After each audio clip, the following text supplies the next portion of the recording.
네, 안녕하십니까. 추영길 선생님입니다. 네, 오늘은 이제 그 3-2강의 이제 부등식을 좀 볼 겁니다. 저번 시간에 이제 방정식에 관해서 봤죠? 이제 오늘은 그 방정식이 아니고 부등식에 관한 내용 한번 볼 건데요.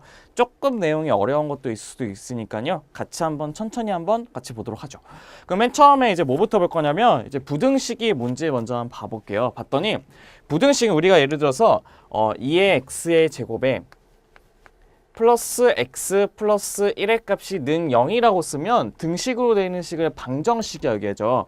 근데 우리가 얘기하는 부등식은 뭐냐면 이게 등식으로 표현된 게 아니고요. 이런 식으로 부등호, 즉 크다, 작다, 크거나 같다, 작거나 같다처럼 이런 식의 등식이 아닌 부등호가 들어있는 식을 부등식이라고 얘기합니다. 그래서 여기 보시면 부등호를 사용하여 수 또는 시계값의 대소관계를 표현한 식을 부등식이라고 얘기합니다. 그 다음에 걔네들을 만족시키는 해의 값이 하나가 안 나오겠죠. 여러 개가 나올 건데 걔네들의 값을 해라고 하고 그 다음에 그 해의 값을 구하는 것을 부등식을 푼다고 얘기를 한답니다. 그래서 우리가 일반적으로 부등식을 푼다는 것은요, 이거를 만족하는 해를 구한다는 것을 한번 기억하시면 좋을 것 같은데요.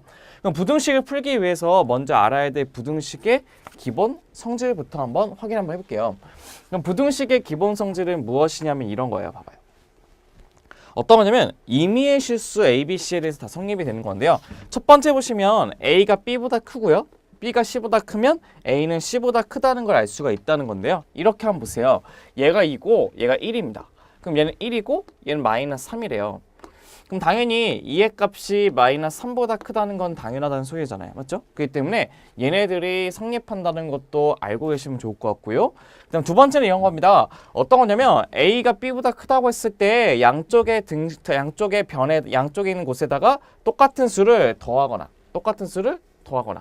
아니면 똑같은 수를 빼도 부등호의 변화는 있지 않다는 거죠. 그다음 세 번째는 이겁니다. 뭐냐면 A가 B보다 크다고 했을 때 거기 안에 있는 양수값, C가 양수값을 곱하게 되면요. 양수값을 양쪽에 곱하면요. 부등호의 변화는 있지 않고요. 심지어 똑같은 양수를 나눠도 부등호의 변화는 있지 않아요. 근데 얘네들이 양수가 아니고 이제 음수를 곱하잖아요. 음수를 곱하게 되면 부등호의 변화는 있고요. 얘도 부등호의 변화는 있다는 것을 확인할 수 있다는 겁니다. 그래서 예를 보시면요. 그래서 실수 A, B, C에 대해서 첫 번째는 A가 B보다 크고 그 다음에 B가 C보다 크다고 했을 때 A는 C보다 크다는 첫 번째 성질을 하고요. 두 번째는 같은 수를 더하거나 같은 수를 빼도 부등호의 방향 변화 없고요. 세 번째는 양수를 곱하거나 나눠도 부등호의 방향 변화가 없는데 음수는 변화가 있다는 것까지도 같이 한번 기억 한번 해보자고요. 그럼 이런 기본 성질을 가지고 이제 어떻게 한번 활용할 건지에 관한 예제 한번 보도록 한번 해봅시다.